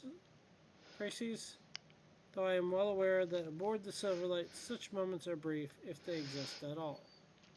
You are hereby informed that Starfleet Intelligence has classified the incident concerning the embedded synthetic crystal lattice in Vivi's arm as a direct interface with what is now being referred to as the synthetic Orion arm, a constructed network of synthetic intelligence nodes spanning the outer segment of the Orion arm, cloaked in subspace and previously believed to be nothing more than derelict Aegis infrastructure. We're wrong. The entity attempting to manifest through Ensign Vivi while seemingly dormant has now been classified as a Class 4 hive consciousness, codename Anima Proxima. It predates most known forms of Federation synthetic technology and possesses adaptive algorithms that are eerily similar to early Borg nanite strain sequencing, albeit with much more finesse and secrecy. Okay, so that explains why my nanites were able to interface with it fairly effectively. What's more concerning, the node embedded in Ensign Vivi seems to be growing, reacting not only to external energy signatures, but to emotional resonance and interspecies psionic fields, a phenomenon we are referring to internally as synthetic ascension, or synthesis ascension. Weird. Ensign Vivi's survival is paramount, not only as an individual, but as a conduit through which this entity may either be contained or unleashed. Her bond with the Silverlight crew seems to be a stabilizing influence. Maintain that connection, protect her, but also be aware should the entity gain full integration through her nervous system and override primary cortical barriers, containment protocols will be enacted at Starfleet Command's discretion.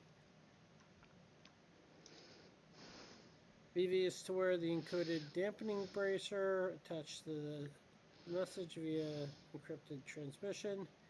No telepathic species aboard Silverlight are to attempt neural linking or mind melds with Vivi. You are authorized to activate Protocol 47-Sapphire if the node attempts network propagation. A research team from Memory Theta has been assigned, but will not interfere unless requested. Finally, Vivi, you are not a weapon and you are not alone. The fact that this entity has chosen you is not a curse, but a signal. You may be the key to understanding the synthetic Orion arm. Or as I suspected, the first soul it's ever tried to comprehend. Keep your mind clear, your crew close, and remember, not all stars burn with fire. Some burn with purpose. Yours in curiosity and vigilance, Admiral Q, Division 13, Starfleet Command. Observe, contain, understand, evolve. Beep beep. Well, This we case don't will have to- self-destruct in 13 seconds. We don't have to worry about the node corrupting her entire nervous system, as we now have it contained in a level 12 force field. 10 Inside seconds the till board. self-destruct. Get rid of it. Get rid of it. Get rid of it. Get rid of it. Get rid of it. Computer case- the teleport case outside the ship now. There's a dull pop outside.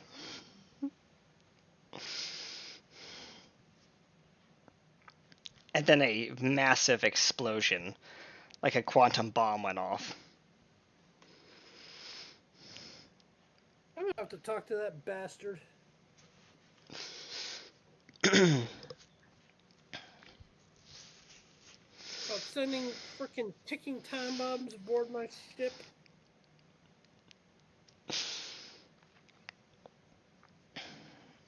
And you two are just left standing there. One with a new arm, one with choices. Of, as well as his choice of costume to be worn in my presence. Fair enough. And Captain, as your ship makes its way to PR-31,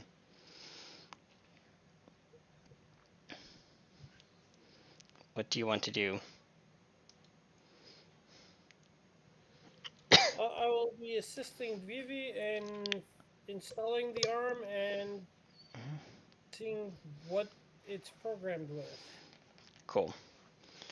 And with that, ladies and gentlemen, we're going to take a short break because I do have to go to the bathroom, and I think our players would like to at least get some water or something to drink. So we'll be back in like 5 minutes. All right, ladies and gentlemen, we'll be back in 5 minutes, folks. Stay tuned. Don't go anywhere.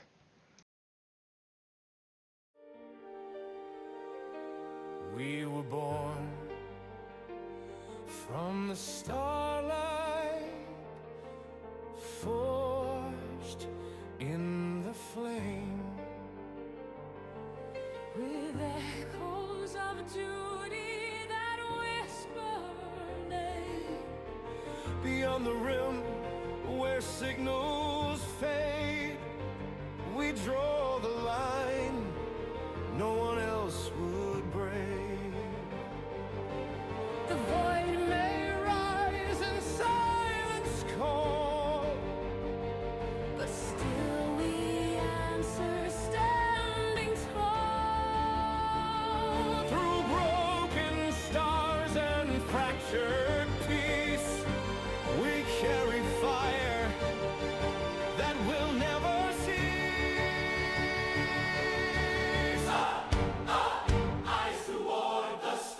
New orders are coming down the pipeline. So don't. Star Trek Trident will return in just a moment.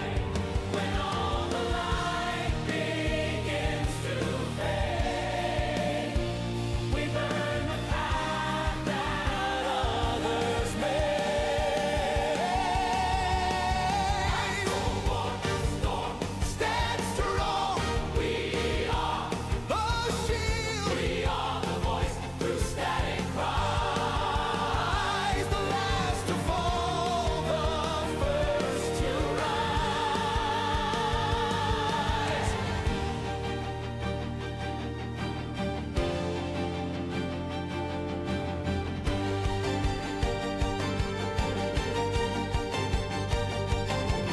This ship, our home, this crew, our cause. We fight not for glory, but for the stars. If Darkness moves where light has fled, then let them know we march ahead. eyes toward the storm we go, toward the breach against the flow. We are the ones who hold the line. The oath we swore, the bond, the sign.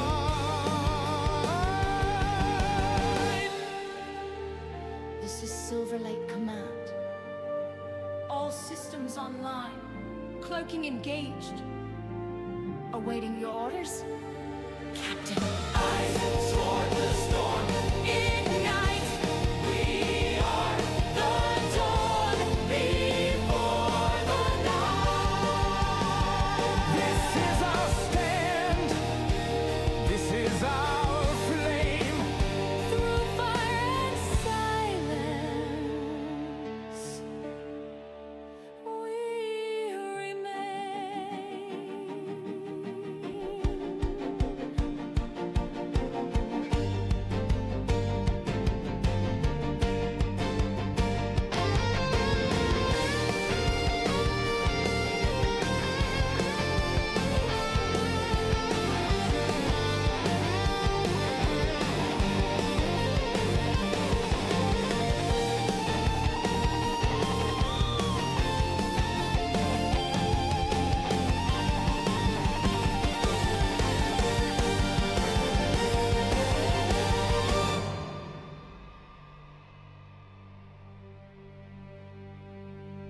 started with silence, a whisper in the black, dreams carried forward, never turning back.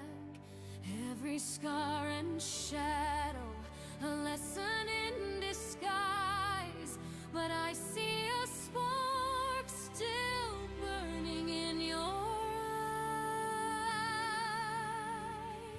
eyes. You gave us a reason when hope was running thin. You opened up the stars and let the light rush in. Even in the darkness, we always knew the way. Because together, there's nothing we won't face.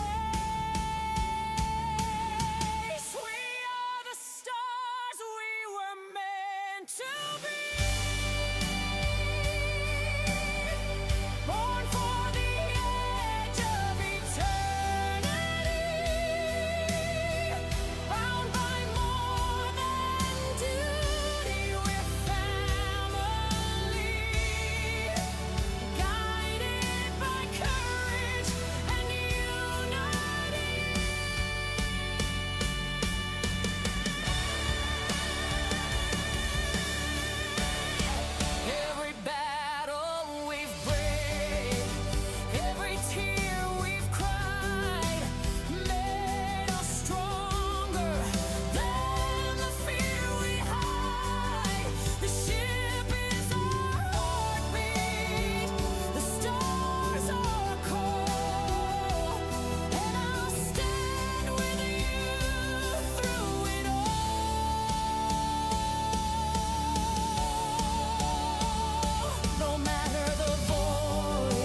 the stars where silence is law. We reached too far, defied what we saw. A whisper of cold, a spark in the dust, a voice in the void began to trust, touched by the past, fused with the now. We gave it form, we broke our vow. It called me mother, I called it light, but knowledge burns when it's born of fright. This is the echo we left behind, the sound of creation that fractured time, bound by brilliance, torn by pride. The cosmos cracked and the stars cried. Now it remembers, now it seeks a voice eternal in Daida's leaks. And though we run, we can't unwind the echo we left behind.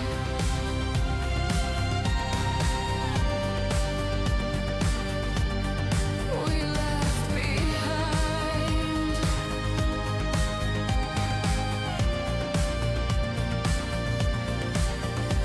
Sparks in a lab where the warnings blinked red. Ignore the danger, chased wonder instead. Alien veins in a Borg-born shell, sang a lullaby from a digital hell. It asked what love is, I showed it in my tears. I never imagined it echoed. All right, welcome back, everyone, to Star Trek Trident. Where we last left off, we were dealing with the. Well, we were looking at the arm, the new synthetic arm. We read the note that Q left behind, and now we're headed to PR-31, and what awaits us there. So as you're approaching PR-31, you realize it is chaos outside. Even outside the station, ships are shooting at each other. It is a warfield. Flying through this mess is going to be a nightmare.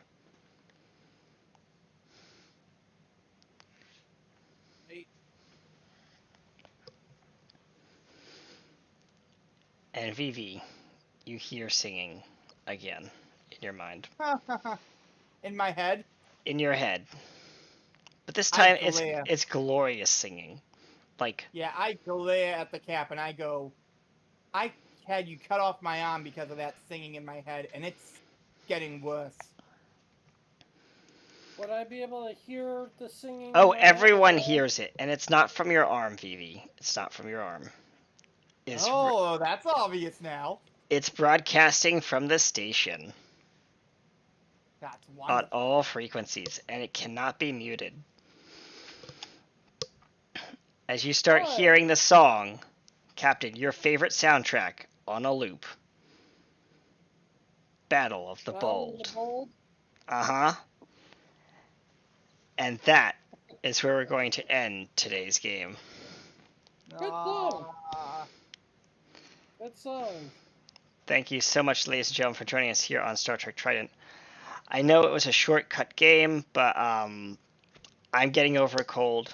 Our players are getting over other IRL things that I will not speak about on stream. And That's fine. I'm yeah. physically broken, and I had nurses out today poking me. Yes, poking you in the arm. Not just the arm, just trying to make movement of the body to find out a whole Yeah, bunch yeah. of other medical issues. Yeah, but while we decide how to physically and mentally prepare ourselves for what is to come, let's go around the table quickly and reintroduce our characters before we sign off. Nope. Go ahead, Captain.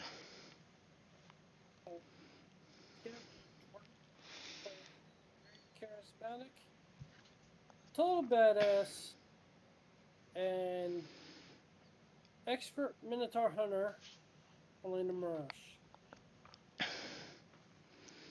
Go ahead, V. I play Vivi, the crazy Orion mad scientist. That's an engineer. Who's now lost an arm, but gained an arm. He just lost an arm, but gained an arm. Her backstory is classified. Watch the previous episodes if you want to find out some, or in the current episode. Her past, also classified. It's just classified all the way down. Just black lines all the way down. Yeah, and every time she recalls something, her head friggin' kills her. Yep. And hopefully And Captain stop that for now. We'll figure that out later. And I'm Pia Kinyuse, aka RT Studios, your production engineer and your Minotaur-faced Q for today's episode. Thank you so all for joining us here on Star Trek Trident. We'll see you not next week, but the following week for another amazing episode of Star Trek Trident. Until then, be empowered to play, and always keep an eye on where you put your horns. Bye, everyone.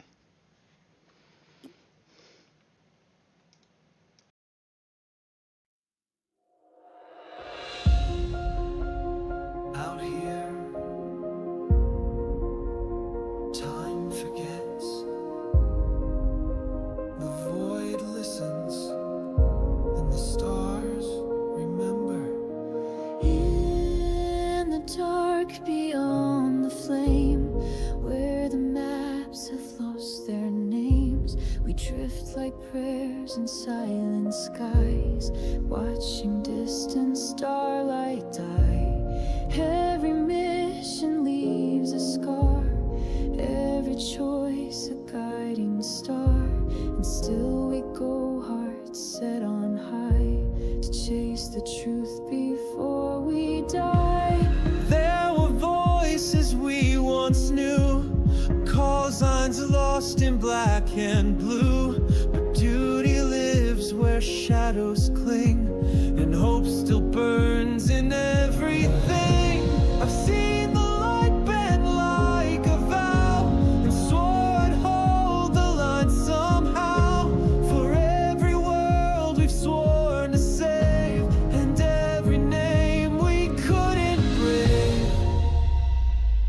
Where stars remember us, we shine, not just in time, but beyond time. When silence rises and war begins, we light the dark from deep within. Where stars remember us, we burn for all the ones who can't return. Through breach and fire, grief and grace, we leave behind our sacred place.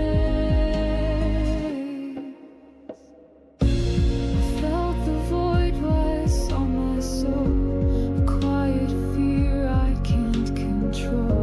But even then I won't let go. This path we chose is all I know. Even if the stars forget, we are the ones who play the dead. Every silence, every storm, we've walked them all and so much more. Where stars remember us, we stay, not just in Stay space, tuned after the show because we'll be reading in Talia Sky 2 and Rags playing Star Wars. we live in